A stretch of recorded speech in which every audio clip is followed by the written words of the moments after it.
Want to help support Jonose Cigars? Two great ways to do it: smokeagoandshop.com and on Patreon. So click those links in the description below and help support this great cigar channel.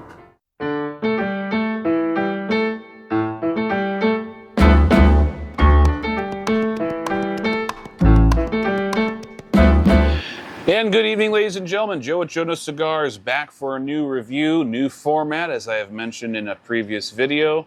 And tonight we are going to be diving into the Davidoff Maduro. This is a new blend, not the original Davidoff Maduro, which came in 2008, quite a long time ago, but it was discontinued in 2016. They have re-released the Davidoff Maduro with a completely new blend and a very, very well-aged wrapper, kind of double fermented. They said they had an additional 16 months fermentation on this wrapper.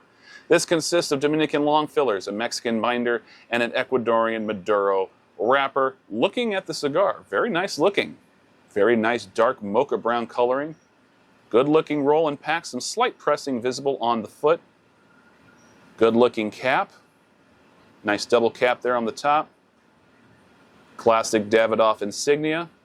Good color, good oil sheen. Visible but tight seams. A few noticeable veins. Pre-light aromas. A very rich milk chocolate. Maybe a little bit of funky earth in there. Off of the foot, we have some more chocolate, molasses, and some leather. All right. Check the internal humidity on this guy. Oh, perfect. 62. Awesome. A big thank you to Davidoff for sending me a media care package that had 2 of these Toros, 2 of the Robustos, and 2 of the short Coronas that they made for this blend. So I got 2 of each Vitola for this release. This is the 6x54. I've had one of the Robusto already. Actually kind of dug it, so I'm really looking forward to this one. Let's go ahead and check out the cold draw and cut this one up. Cold draw had a very nice feeling resistance to the draw, had notes of cedar, cocoa, and a little bit of earth. Let's go ahead and start toasting, see what we can find out.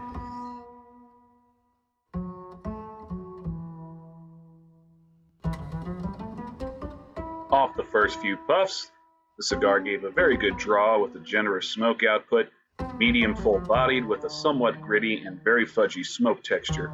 Notes of rich fudge brownie, gritty black pepper, roasted pecan, Hershey syrup are all coming off of the draw in a very good harmony. On the retrohale, we get black walnut, black pepper, cocoa, and espresso blending nicely with one another, making for a very good start. 10 minutes in, the burn stays very good with a very tight light gray ash. The draw and smoke output continue to deliver very well.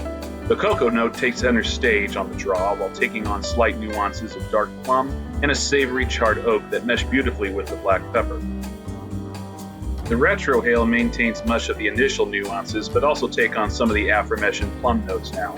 Flavor is balanced with a pretty hefty level of strength in the flavor, and the texture is certainly dialed up to basically a full body at this point. About 40 minutes in, at about the halfway point, the texture, smoke output, and draw all remain constant and on point. The burn isn't absolutely perfect, but it is still what I would put as the top quarter of performance. The ash has been falling off pretty quickly though, only lasting about a half an inch before it falls most of the time. Flavors in the draw have now introduced a molasses sweetness, some gingerbread cookies, almost like ginger snaps, some earthy nuances, and very subtle clove spice. The retro mirrors the draw on the clove, molasses, and ginger snaps while also carrying remnants of the espresso it's getting earlier in the smoke. Still getting a lot of enjoyment from this one, though I did prefer the flavors that were in the first third.